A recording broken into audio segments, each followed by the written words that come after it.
Emily's soft moan echoed through the bedroom, breaking the pre-dawn silence. Just after 5 in the morning, a dull pain shot through her lower abdomen, and she woke up. Her first birth in 10 years. Anxiety mixed with joy at welcoming a new family member. She gently shook Michael's shoulder as he slept beside her. Her husband rubbed his tired eyes and sat up. Michael, who worked as a middle manager at an IT company, had been particularly busy lately, coming home only to check work emails constantly. "I think it's starting," Emily said quietly. Michael suddenly looked alert and reached for his smartphone on the nightstand. "Let's call the hospital. Is your bag ready?" Just then, they heard small footsteps in the hallway. 10-year-old Sophia peeked through the door with sleepy eyes. Her small face, framed by brown hair in a ponytail, showed a worried expression. "Mommy, what's wrong?" "The baby is about to be born," Emily smiled at her. "Your little sister." Sophia's face lit up. "Really? Can I meet Lily today?" They had already chosen the baby's name, Lily Rose. It was a name Sophia had suggested. She had been looking forward to having a little sister, talking every day about playing together and reading books to her. While Michael called the hospital, he checked his smartphone with his other hand. Emily watched her husband, feeling slightly concerned. Lately, Michael had been spending more time looking at his phone than usual. During dinner, while watching TV, every time a message notification sounded, he would check the screen. Work must be busy, Emily tried to be understanding. She had heard about layoffs at her husband's company and thought that Michael, being in a position of responsibility, must be under pressure. The contractions were getting closer together. While Michael prepared the car, Emily packed the last items in her bag with Sophia. "Mommy, does it hurt?" Sophia looked up at her mother's face with concern. "I'm okay. When babies are born, everyone feels pain. But thinking about meeting Lily makes me happy." Sophia nodded quietly. This child was truly wise. She did well in school, was thoughtful toward friends, and above all, cherished her family. Emily gently stroked Sophia's head. On the way to the hospital, Michael's smartphone kept ringing with message notifications. Every time they stopped at a red light, he checked the screen. "It's urgent work emails," Michael said apologetically. "An important project is at a critical stage." "I understand. Work is important too," Emily smiled. She fully understood that her husband was working hard for the family. Sophia, sitting in the back seat, quietly watched her parents exchange. Being perceptive, she sensed something different about her father's behavior, though she couldn't yet understand what it was. When they arrived at the hospital, staff seated Emily in a wheelchair and guided her to the maternity ward. Michael and Sophia followed, but Michael couldn't take his eyes off his smartphone even while walking. "You must be nervous, Dad," a nurse said kindly. "Even with your second child, it's still exciting, isn't it?"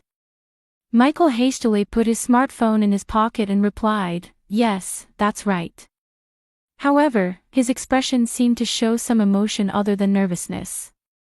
After receiving an explanation from the doctor in the examination room, Emily was moved to the delivery room. Full labor had begun, and a long day was about to start. Sophia would wait in the waiting room with her father, but Michael continued to stare at his smartphone. "Daddy, is work really that busy?" Sophia asked in a small voice. "Yes, it is. But today is a special day, so I'll try to stay close to Mommy as much as possible." However, contrary to Michael's words, his smartphone continued to receive messages incessantly. And each time, his expression changed in complex ways. Around 5 in the afternoon, Emily's final efforts could be heard from the delivery room. After 12 hours of labor, Lily Rose finally cried her first cry. When the nurse said, "Congratulations, it's a healthy baby girl," tears filled Emily's eyes. When Michael and Sophia were called into the delivery room, Emily held the tiny baby with a satisfied smile on her exhausted face. Lily had small clenched fists and pale pink skin. "Daddy, look! It's Lily!" Sophia excitedly tugged at her father's sleeve. Michael approached the baby, but his expression was complex. Rather than joy, he looked somewhat confused, as if carrying guilt. He lightly touched the baby's head but immediately took out his smartphone. "I need to take pictures," Michael said, but his eyes looking at the screen seemed focused on something other than photography. After taking several photos, he made an excuse: "I've got an urgent work call, it's an emergency." Despite being tired, Emily was considerate of her husband. "Work must be demanding. Take care." After Michael left the delivery room, Sophia murmured quietly, "Daddy seems strange." "Why do you think so?" Emily looked at her daughter. "Because even though Lily was born, he didn't seem very happy. When you showed me pictures from when I was born, Daddy was smiling much more." Emily was a bit surprised by her daughter's words, but explained, "Daddy is tired too. Work is busy." However, deep down, she had to admit that Sophia's observation was accurate. A nurse entered the room and kindly offered support. "Your husband must be nervous. Even with the second child, men still get anxious." However, Emily faintly sensed that Michael's reaction wasn't simply nervousness. Around 9 at night, Emily was moved to a private room. Michael said he was going to get some fresh air and left the hospital room. Sophia sat by her mother's bedside, gazing at the night view outside the window. "Sophia, I'm thirsty. Could you buy some water from the vending machine?" Emily took some coins from her wallet. "Sure, I understand." Sophia went out to the hallway to look for a vending machine. The hospital hallway was wrapped in nighttime silence. A nurse had told her the vending machine was near the cafeteria on the first floor, so Sophia took the elevator downstairs. When she reached the cafeteria, Sophia witnessed an unexpected scene. Her father Michael was sitting at a corner table in the cafeteria, having a long phone conversation with someone on his smartphone. Despite the late hour, his voice was bright and intimate. Sophia hid behind the vending machine and observed her father's behavior. Michael continued talking in a low voice while checking that no one was around. "I understand. You must have had a hard time too." Michael's voice could be heard. "What a strange coincidence that it was the same day." Sophia held her breath and listened carefully. The person her father was talking to was clearly not a work colleague. His way of speaking was more intimate, as if with someone close. "I might be able to visit tomorrow." "But Emily..." Michael stopped mid-sentence. "No, it's okay.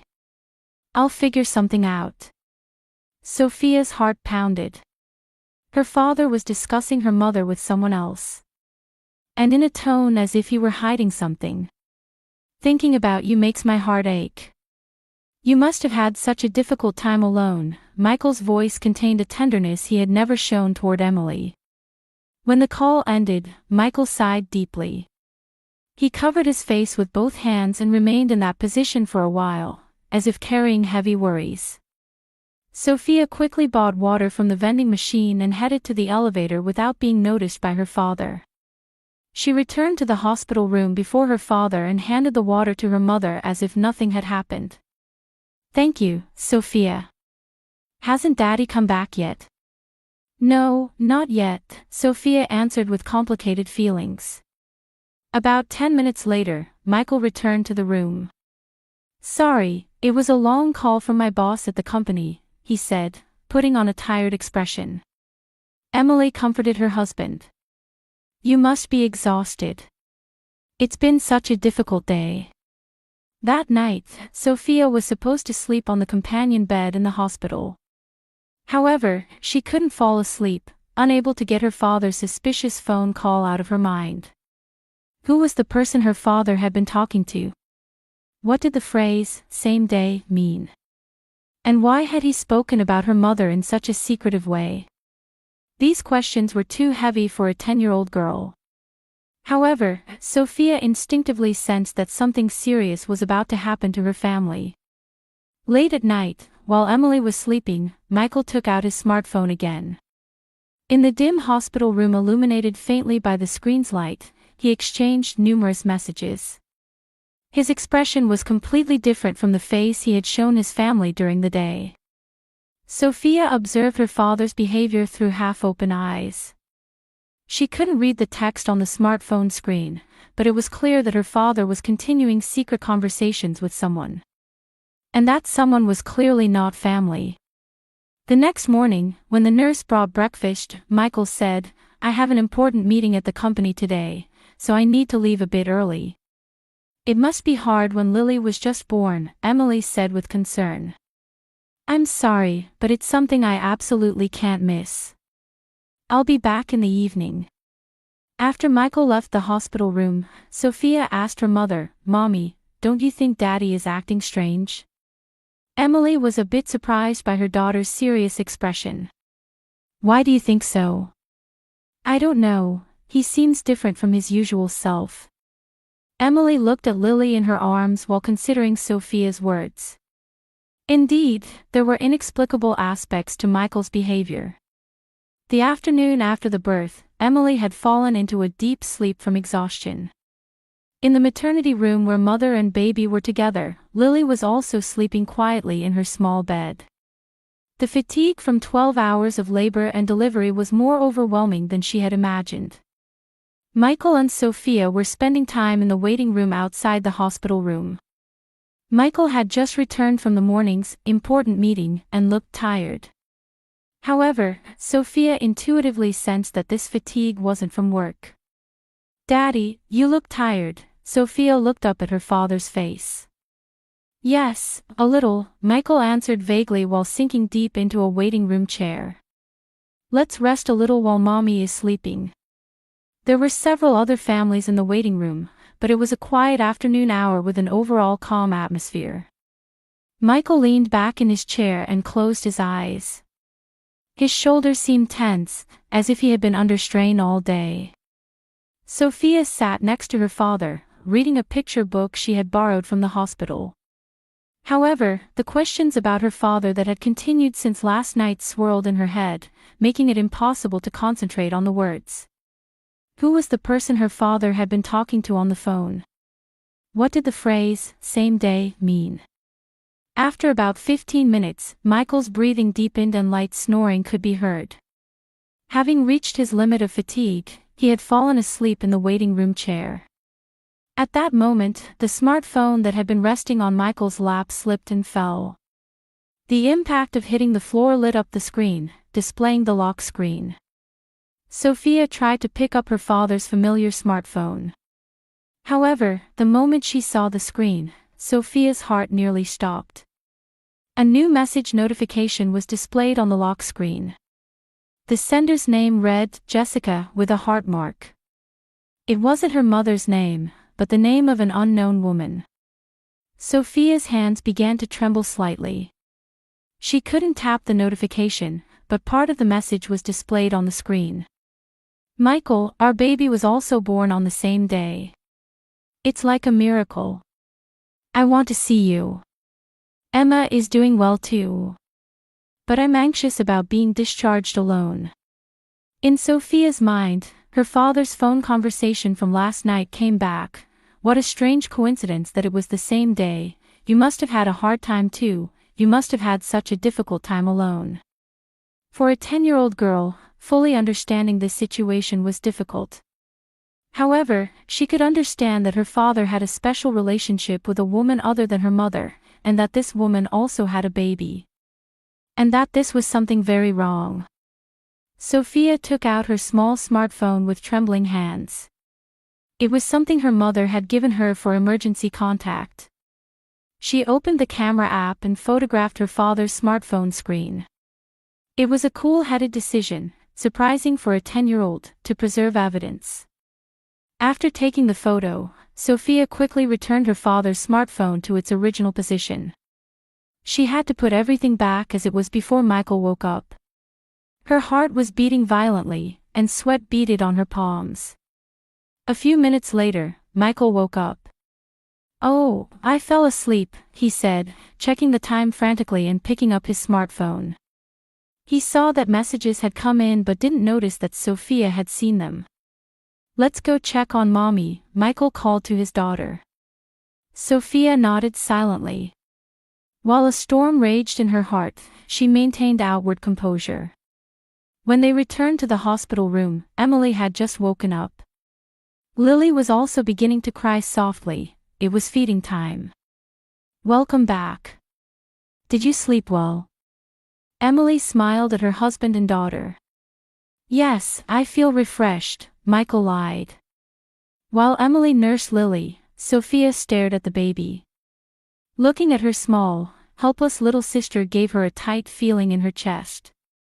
She had to protect this child, and her mother too. Such a sense of mission was growing in the 10-year-old's heart. "Sophia, look at Lily. What do you think?" Emily asked her daughter. Sophia looked at the baby for a long time. Lily's tiny hands, her thin eyelashes, the peaceful sleeping face she occasionally showed. Everything was precious and someone she wanted to protect. However, complex emotions also welled up at the same time. "Mommy." Sophia's voice trembled quietly. "We can't take this child home." Emily looked at her daughter in surprise. "Why?" "Lily is our family." Tears welled up in Sophia's eyes. Because. She couldn't continue her words. Even at her young age, she understood the gravity of telling her mother the truth. "Sophia, what's wrong? Did something happen?" Emily approached her daughter with concern. Michael noticed his daughter's condition and showed an anxious expression. "Sophia, are you feeling sick?" "No," Sophia shook her head slightly. Then, as if making up her mind, she took out her smartphone. "Mommy, look at this." With trembling small hands, Sophia showed Emily the photo she had taken. The screen clearly showed the message from Jessica that had been displayed on Michael's smartphone. At first, Emily couldn't understand what she was looking at. However, as she read through the message content, its meaning gradually became clear. "Our baby was also born on the same day. I want to see you. Emma is doing well too." The color drained from Emily's face. Her hands shook, and she couldn't hold the smartphone anymore. What is this?" Emily's voice was hoarse. Michael saw his wife's condition and realized something had happened. "Emily, what's wrong?" Emily looked at Michael. In her eyes, disbelief mixed with deep sadness. You are." When shown the photo Sophia had taken, Michael's face turned pale. He tried to make excuses, but no words came out. "I saw Daddy's phone. It fell, and then." Sophia explained in a small voice. "Mommy, I'm sorry. But I saw it." Emily looked at the photo again. The words "our baby" echoed repeatedly in her heart. That Michael and another woman had a child together. And that child was born on the same day as Lily. Unable to accept reality, Emily was confused. The 10 years of life she had believed in with her husband, her expectations for their second child, her dreams for their future as a family. Everything was about to collapse in an instant. "Emily, let me explain." Michael opened his mouth. "Explain." Emily's voice trembled. "What will you explain?" "That you had a child with another woman." Heavy silence filled the hospital room. Lily let out a small cry, but no one could respond to that voice. Emily tried to stand up, but couldn't find strength in her legs. This shock was too much for her body right after giving birth.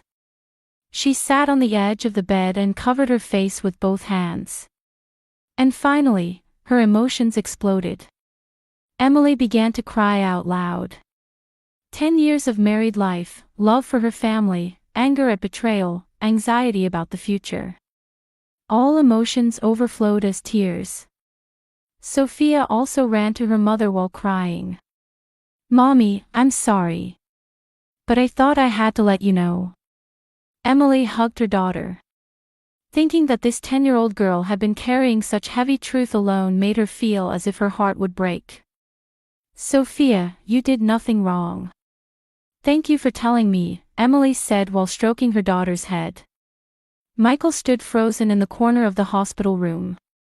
When the crying that echoed in the hospital room gradually subsided, Emily wiped her tears and looked at Michael. In her eyes, behind the sadness, strong determination dwelled. "Let's go to the rooftop." Emily's voice was quiet but carried undeniable force. "Let's talk properly." Michael nodded silently. Sophia looked anxiously at both parents, but Emily held her daughter's hand. "Sophia, can you watch Lily here? The nurses are here too, so it'll be okay." "But, Mommy." "It's okay. I'll be back soon." Emily kissed her daughter and left the hospital room. The hospital rooftop was bathed in evening light as the sun painted the western sky red. The wind was a bit cold, and Emily pulled her thin cardigan closed. Michael leaned against the railing, looking into the distance. "What is this?" "Explain it to me." Emily held out Sophia's smartphone. The screen clearly showed the message from Jessica. Michael looked at the photo and sighed deeply. "Emily, listen to me. This is a misunderstanding." "A misunderstanding?" Anger filled Emily's voice. "A baby born on the same day is a misunderstanding. A message saying she wants to see you is a misunderstanding. Jessica is just a colleague. It's true she also gave birth yesterday, but that was a coincidence." "Michael, don't lie to me," Emily interrupted her husband's words. "Are there colleagues who contact each other with heart marks? What about our baby?" Michael gave up and dropped his shoulders. With the expression of a cornered animal, he finally opened his mouth. "All right. I'll tell you the truth." His voice trembled. "Jessica and I have had a relationship for 3 years." Emily's heart nearly stopped. 3 years.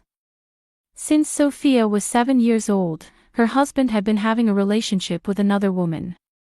"Why?" Emily's voice was hoarse. "What were you dissatisfied with? What was lacking in us?" Michael gripped the railing tightly.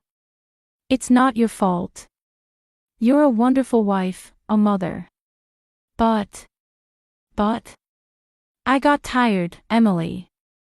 Of married life, of responsibility, of everything." Michael's confession continued. "Jessica understands me. Being with her makes me feel free." Emily looked at her husband with an expression of disbelief. "Free? Did you think marriage was a constraint? Life with Sophia and me? That's not it. But sometimes I felt suffocated. Being with Jessica made me feel like I could return to my single self." "So you had a child with her?" Michael didn't answer. That silence said everything. Emily leaned against the railing. Her feet were unsteady, and she could barely stand. "What's the child's name?" "Emma," Michael answered in a small voice. "Emma Jessica Miller." "Miller?" Emily was confused. "That's not your surname. Jessica doesn't want marriage. She's an independent woman who says she'll raise the child alone." Emily almost laughed. However, it wasn't a laugh of joy, but one of despair. "How convenient. You have 2 families and half the responsibility for each." "Emily, Michael started to say when Emily interrupted. "What were these 10 years?" Emily's voice trembled. "Our marriage. The precious time with Sophia. Lily, who was born today. Was it all a charade?" "That's not true. I love you all." "Love?" Emily turned around. In her eyes were deep disappointment and anger. Do you betray people you love? Do you continue lying to people you love? Michael couldn't answer. How often did you go to Jessica's place? Emily continued. Saying it was business trips. Saying it was overtime. Emily, that's... Answer me. I have the right to know. Michael opened his heavy mouth. 2 or 3 times a week. To her apartment. I've rented another place. Emily was stunned. Another place. You were living a double life. I paid for all the living expenses. It's not about money. Emily raised her voice. It's about trust. It's about love. You've been deceiving us all along. Silence fell on the rooftop. The sun began to set, and the sky changed from orange to purple. Emily, what should I do? For the first time, Michael's voice carried regret. Emily looked at her husband. The man she had once loved, trusted, and vowed to share her life with. The father of Sophia and also the father of Lily. However, he now seemed like a stranger.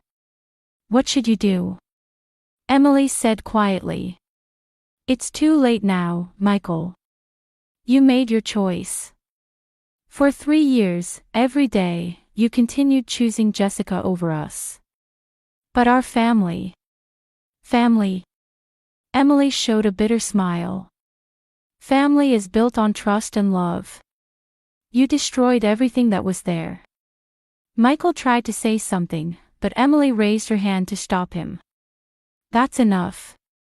I've decided. Emily's voice held strong determination amid the sadness. It's over now. I'll protect Sophia and Lily. These children are everything to me. Emily, can't we start over? I'll break up with Jessica.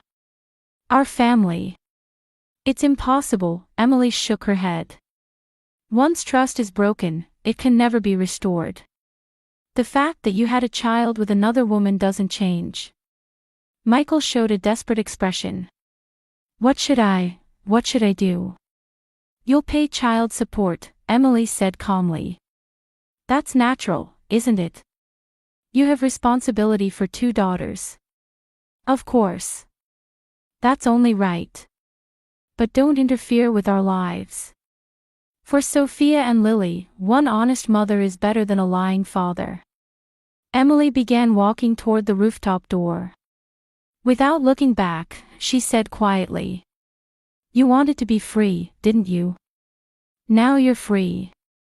But don't forget that freedom comes with a price. When she returned to the hospital room, Sophia looked at her mother with concern. Mommy, are you okay? Emily hugged her daughter. I'm okay. From now on, we 3 will start a new life. What about Daddy? Daddy will walk his chosen path. We'll walk our own path too. That night, Michael left the hospital. What he left behind was a broken family and 2 small daughters. 3 months later, on an autumn afternoon, Emily was preparing Lily's milk in the kitchen of a small apartment about 10 minutes by car from her parents' home. A month had passed since the divorce was officially finalized, and she was gradually getting used to her new life. Mommy, Lily is crying, Sophia called from the next room. Thank you, I'm coming now, Emily went to her daughters with the warmed milk. In the living room, Sophia was comforting Lily. The 10-year-old girl had grown remarkably during these 3 months. She came straight home from school to help care for her little sister, and while her mother studied to become a nursing assistant, she quietly did her homework. Sophia, you really help so much, Emily said while picking up Lily. Because we're family, Sophia showed an innocent smile. Mommy, studying again today? Yes, I have a certification exam next month.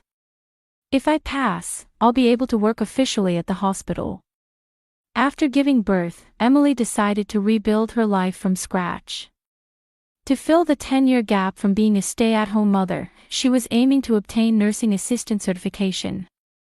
Having her mother Dorothy's economic and emotional support was a great encouragement. In the evening, Dorothy visited the apartment. The 58-year-old mother wholeheartedly supported her daughter's decision and actively helped care for her grandchildren. "Emily, how are you doing?" Dorothy asked while picking up Lily. "Thanks to you, I'm gradually getting used to it. At first, I was only anxious. You're a strong woman. I'm proud to have you as my daughter." Sophia sat on her grandmother's lap and began talking about what happened at school. "Grandma, today my classmate asked me, 'Where is your father?'" Emily and Dorothy showed worried expressions, but Sophia continued. "But I answered properly. I said, I don't have a father, but I have mommy and my little sister, so I'm fine." "You did?" Emily looked at her daughter. "Yes." Then my friend asked, "Aren't you lonely?" So I said, "Not at all. The three of us are happy together." Sophia puffed out her chest. "I really think so." Emily hugged her daughter. She had been worried about the impact of the divorce's environmental change on the children, but she was saved by Sophia's strength and brightness. Meanwhile, Michael's recent situation was complicated. Child support was being paid as promised, but he had given up visitation rights himself. His relationship with Jessica became known at the company, worsening his position at work. The fatigue and guilt from his double life, and regret over the family he had lost, drove him to a lonely life alone in an apartment. One day in November, a small party was held to celebrate Lily's 3-month milestone. It was a quiet celebration with just the four of them: Emily, Sophia, Lily, and Dorothy. "Lily, congratulations," Sophia kissed her little sister. "You've grown so big." Lily seemed to respond to her sister's voice by showing a small smile. In that moment, warm air flowed through the room. "Blood relation alone doesn't make a family," Dorothy said while looking at her grandchildren. "Hearts that care for each other, feelings of mutual support, that's what creates real family." Emily nodded deeply at her mother's words. Indeed, current life was financially difficult. However, within honest relationships without lies, she could feel genuine affection. "Mommy," Sophia took her mother's hand. "I'm happy. I'm much happier now than when Daddy was here." Tears welled up in Emily's eyes. They weren't tears of sadness, but tears of gratitude. What she had lost was significant, but what she had gained was much greater. Genuine affection without falsehood, trustworthy relationships, and true family bonds. Outside the window, the autumn sunset shone beautifully. Emily looked at her two daughters while holding hope for her new life in her heart. No matter what difficulties awaited them, she was confident that these three could overcome them together. Family, after all, is not about form or appearances, but about connections of the heart.